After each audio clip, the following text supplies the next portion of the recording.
things break. It's just the way it is, right? So what's important to understand is when you're looking at your network, there's a lot of events that can come out of it. Not all events are faults. So it's not just as easy as saying, hey, let's just look for every SNMP trap, right? But faults happen. The clock is ticking. The question really is when an event comes in, how fast can you tell that it is a fault? How fast can you be notified that a fault has occurred? And how fast can you start working on the problem? Let's take a look at how IMC can help you with that. So here we are on the IMC homepage, and you can see there's a lot of information here. There's alarm statistics, so this will tell you how many warning, critical, major, minor alarms. You'll see it over here. There's fault information all over the place. But did you ever wonder where that actually comes from? So we're going to look at that today. So if you go down at the bottom, you'll actually see numerical values for how many of these are actually occurring in your system right now. So click on the 43 and we will see all automatically filtered out the major alarms that are occurring on your system right now. So as you can see, there's a lot of stuff going on here from a lot of different devices. My lab's pretty messy, and that's okay with me. I'm not too concerned about that because these devices aren't supporting critical business applications. Right? So where do these alarms actually come from? Well, they can come from syslog messages.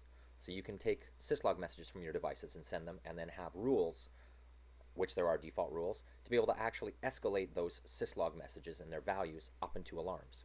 Or SNMP traps. So traps are a great source of information, and most vendors, in fact I would say, goes as far as to say almost all network vendors, will supply a MIB that will allow you to decode them easily. So in this case we can see we've got a bunch of traps in here, and again, let's make the distinction. These are events, not alarms. Right? So I can see there's some that just came in, right? Notification is generated when a user logs out. So let's take a look at what that trap actually meant.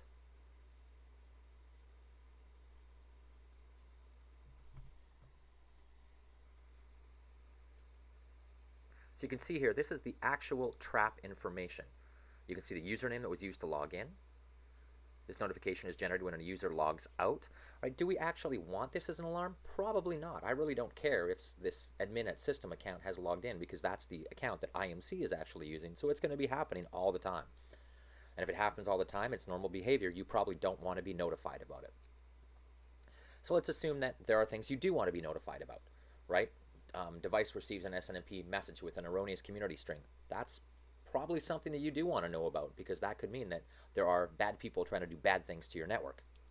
So we can go in and look at the alarm, and this is again more information provided that allows you to quickly figure out what's going on. You can see the IP address here, in which case this is actually the IMC server I'm on right now.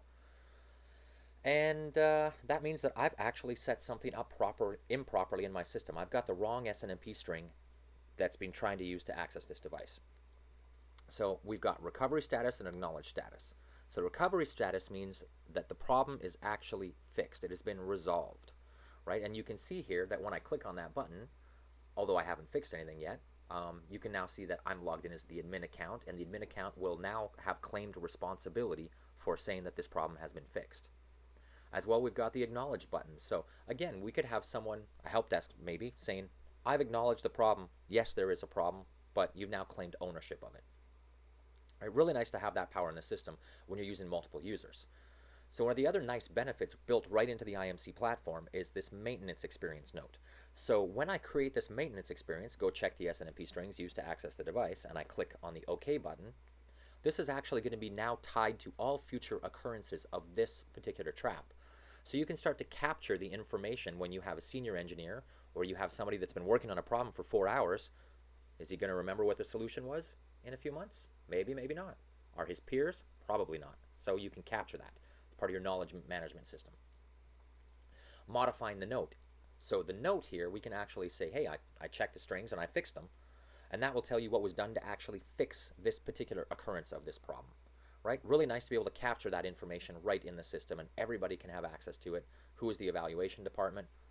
Again, nice, simple, easy, understandable, easy to use.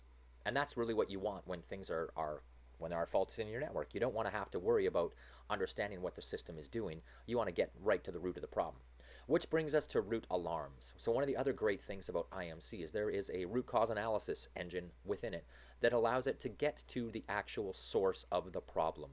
If you've got a core switch that goes on, do you really want to have to look at all the alarms for the devices downstream, or are you really concerned about that one device that's actually caused the problem and that prevents you from communicating to everything downstream? So we've got the access device, which the IMC is plugged into, and it is the center of the world from its perspective, but we've also got core devices. So we can designate specific devices for different sites that are the core devices that all traffic kind of goes through. Right? So now we understand how events become notifications, alarms, right? How a fault is actually created. So what about notifications? Right? Notifications, how do you actually get this sent to your pager or email address? So we have a few different ways to do that. We've got alarm notifications, and in this case, assuming that the configure mail server has been configured, I have this for l3mycompany.com.